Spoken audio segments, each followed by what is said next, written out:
Hello everyone. इस video का topic है बर्नौली थ्योरम। तो बर्नौली थ्योरम क्या कहती है?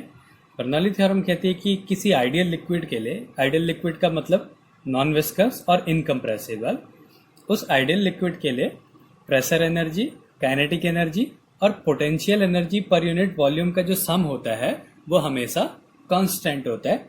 तो इसका स्टेटमेंट है, for an ideal liquid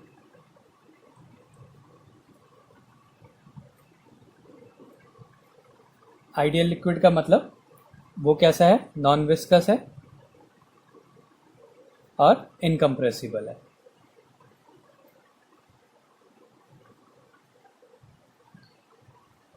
the sum of pressure energy,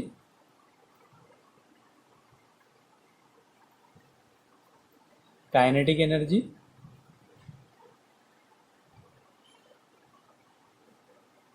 and potential energy per unit volume, potential energy per unit volume, ये सारे पर यूनिट वॉल्यूम होंगे। Pressure energy per unit volume, kinetic energy per unit volume and potential energy per unit volume is constant. ये इसका statement है कि जो इसकी pressure energy per unit volume और kinetic energy per unit volume और potential energy per unit volume का जो सम होगा वो क्या होता है? कांस्टेंट होता है। यह है बर्नौली थ्योरम का स्टेटमेंट। अब इसकी कुछ कंडीशंस होती हैं। तो कंडीशंस क्या हैं?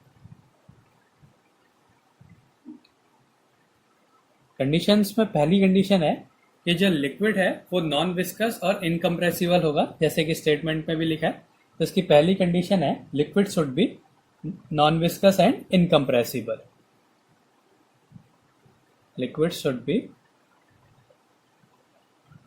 Non viscous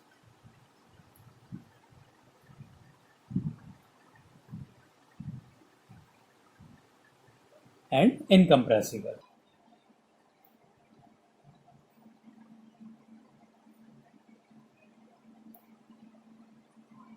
non viscous and incompressible, जो लिक्विड है वो नॉन विस्कस और इनकम्प्रेसिबल होना चाहिए। दूसरी कंडीशन है कि जो वेलोसिटी है किसी भी क्रॉस सेक्शन में वो कांस्टेंट होनी चाहिए। Velocity in each cross section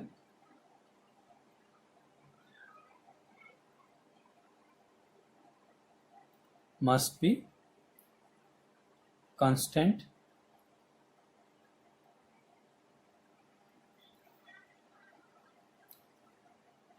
ये दूसरा केस है। और तीसरा क्या कहता है कि जो लिक्विड का फ्लो है वो कंजर्वेशन ऑफ मैकेनिकल एनर्जी को फॉलो करना चाहिए। The flow of liquid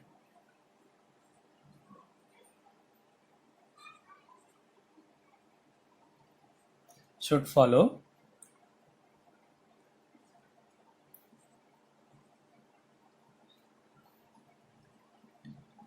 a law of conservation of mechanical energy. Conservation of mechanical energy.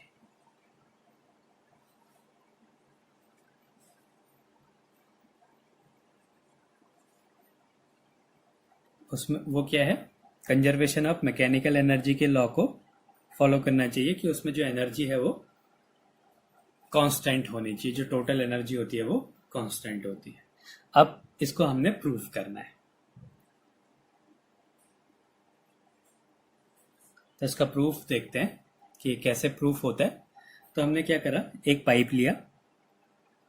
ये पाइप है एक, इसका ये ए पोर्शन है और ये बी पोर्शन है।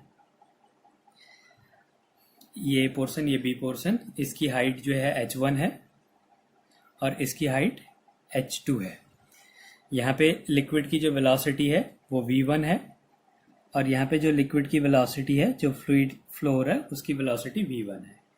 यहाँ पे जो वॉल्यूम है वो v1 है और यहाँ का वॉल्यूम जो है वो v2 है।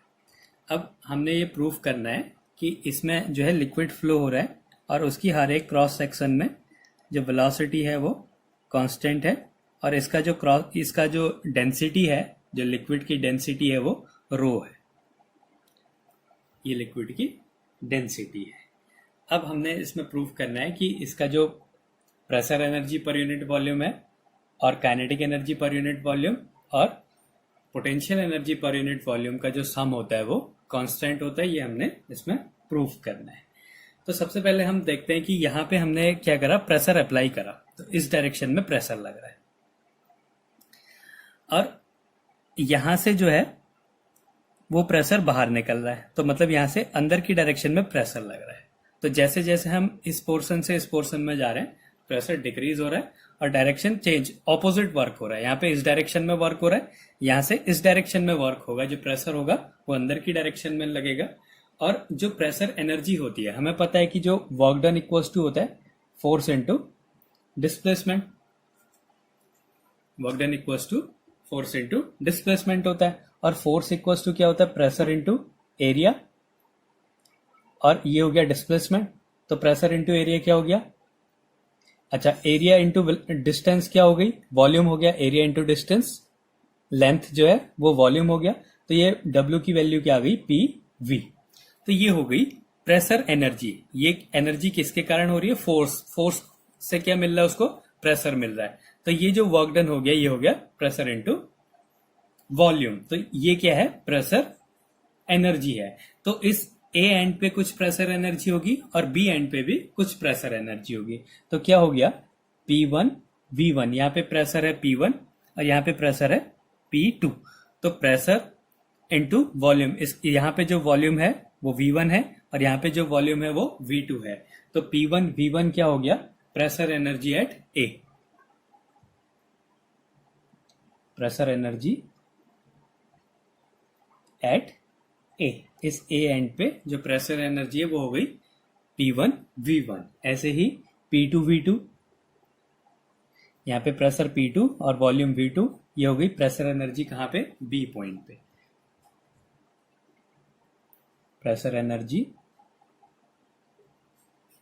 एट B पे जो है ये प्रेशर एनर्जी हो गई। अच्छा, अब जब हमने यहाँ से प्रेशर लगाया है यहाँ पे, तो उस प्रेशर के कारण क्या होगा, जो वाटर के मॉलिक्यूल्स हैं वो आगे को जा रहे हैं, और आगे को भी जा रहे हैं और ऊपर को भी जा रहे हैं। मतलब जो हम प्रेशर एनर्जी अप्लाई कर रहे हैं इसमें, उस प्रेशर एनर्जी के कारण जो मॉलिक्यूल्स हैं वो आगे को बढ़ रहे हैं। आगे को बढ़ रहे हैं तो क्या हो गया, उसके पास एक काइनेटिक एनर्जी हुई, और वो हाइट पे भी जा रहे हैं। इसका मतलब उसके पास क्या है, पोटेंशियल एनर्जी है।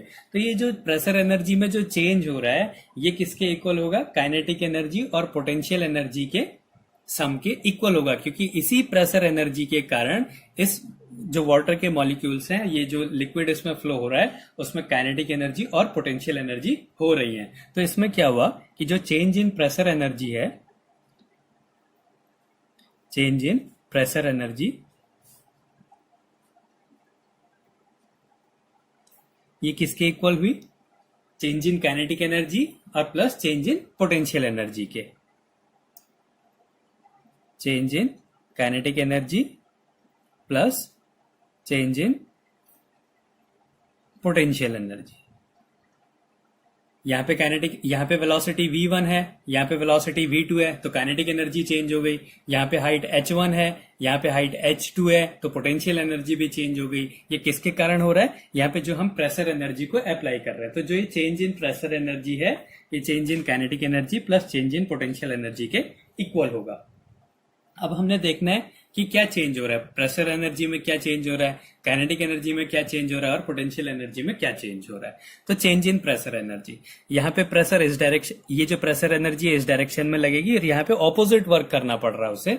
तो ये क्या हो गया, जो चेंज इन प्रेशर एनर्जी हो गई वो हो गई P1 V1 minus P2 V2। ये हो गया change in pressure energy equals to change in kinetic energy. अब काइनेटिक एनर्जी में चेंज निकालना है। ये एरिया ज्यादा है तो इसलिए इसकी वेलोसिटी कम होगी, यहाँ पे एरिया कम है इसलिए इसकी वेलोसिटी ज्यादा होगी। ये हमने इक्वेशन ऑफ कंटिन्यूटी में पढ़ रखा है। तो मतलब यहाँ पे वेलोसिटी ज्यादा होगी, यहाँ पे वेलोसिटी कम होगी। तो यहाँ पे काइनेटिक एनर्जी ज्यादा होगी, यहाँ पे काइनेटिक एनर्जी कम होगी। तो चेंज इन काइनेटिक एनर्जी क्या हो गया, half m v2 square minus half m v one square. ये क्या हो गया? चेंज इन काइनेटिक एनर्जी हो गया। ऐसे ही चेंज इन पोटेंशियल एनर्जी, ये हाइट ज्यादा है, ये हाइट कम है, इसलिए यहाँ पे पोटेंशियल एनर्जी ज्यादा होगी, यहाँ पे पोटेंशियल एनर्जी कम होगी। तो चेंज इन पोटेंशियल एनर्जी क्या हो गया? mgh2 minus mgh1। ये हो गया चेंज इन पोटेंशियल एनर्जी। तो अब क्या करते हैं, तो ये जो 1 1 वाले हैं इनको यहाँ पहुंचा देते हैं। ये माइनस का यहाँ जाके प्लस हो जाएगा, ये भी माइनस का यहाँ जाके प्लस हो जाएगा, और इसको यहाँ पहुंचा देते हैं, ये भी प्लस का हो जाएगा। तो ये हो गया P1V1 plus half mv1 square plus ये इधर चला गया mgh1 इक्वल्स टू P2V2, ये यहां आ गया, प्लस ये वाला हाफ mv2 स्क्वायर और प्लस mgh2, ये हो गया। अच्छा, अब क्या हो गया कि जो ये 1 1 वाला है ये 2 2 वाले के इक्वल है। तो इससे हमें क्या मिलेगा कि जो pv plus half mv square plus mgh equals to क्या है? कांस्टेंट है। तो ये 1 1 क्या हो गया? इस पॉइंट पे pressure energy plus kinetic energy plus potential energy, इस और ये किसके इक्वल हो गया? इस पॉइंट पे pressure energy plus kinetic energy plus potential energy के इक्वल है। मतलब इस पूरे सिस्टम की जो प्रेशर एनर्जी है और प्लस काइनेटिक एनर्जी और प्लस पोटेंशियल एनर्जी, ये क्या है? कांस्टेंट है। अब हम अगर निकालें कि ये पर यूनिट वॉल्यूम के लिए क्या होगा, पर यूनिट वॉल्यूम के लिए अगर हम देखें तो ये हो गया, इसको मतलब क्या करना है? वॉल्यूम से डिवाइड कर देना है। तो v से v कैंसिल हो जाएगा, तो ये p प्लस हाफ, ये हो गया m upon v into v square plus m upon v into g h equals to क्या हो गया?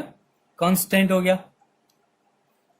एक कांस्टेंट वॉल्यूम से इसको डिवाइड, यहाँ पे हमने दो मान लिया अलग अलग, तो यहाँ पे ये एक ही वॉल्यूम होगा, उसी वॉल्यूम से हमने क्या कर दिया? इसको डिवाइड कर दिया। अब मास अपॉन वॉल्यूम क्या हो गई? डेंसिटी हो गई। तो ये हो गया P प्लस हाफ, ये हो गई density rho v square plus rho g h equals to क्या है?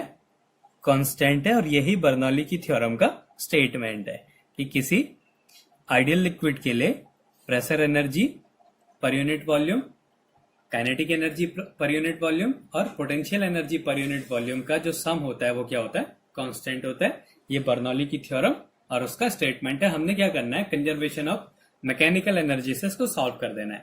जो हम प्रेशर एनर्जी अप्लाई कर रहे हैं उस प्रेशर एनर्जी के कारण इसकी काइनेटिक एनर्जी भी चेंज हो जा रही है और पोटेंशियल एनर्जी भी चेंज हो जा रही है। इसलिए जो प्रेशर एनर्जी है वो चेंज इन काइनेटिक एनर्जी और चेंज इन पोटेंशियल एनर्जी के सम के इक्वल होगा। फिर इसको सॉल्व करा और सॉल्व करने के बाद हमें क्या मिला कि प्रेशर एनर्जी और काइनेटिक एनर्जी और पोटेंशियल एनर्जी कांस्टेंट है। ये भी बर्नौली थ्योरम का स्टेटमेंट है। और पर यूनिट वॉल्यूम के लिए भी अगर हम लेते हैं तो वो भी उसका स्टेटमेंट है। ये है सीधा प्रेशर एनर्जी, काइनेटिक एनर्जी और पोटेंशियल एनर्जी का सम कांस्टेंट होता है। यह है pressure energy per unit volume, kinetic energy per unit volume और potential energy per unit volume का भी सम कांस्टेंट होता है। तो यह बर्नौली थ्योरम और उसका प्रूफ।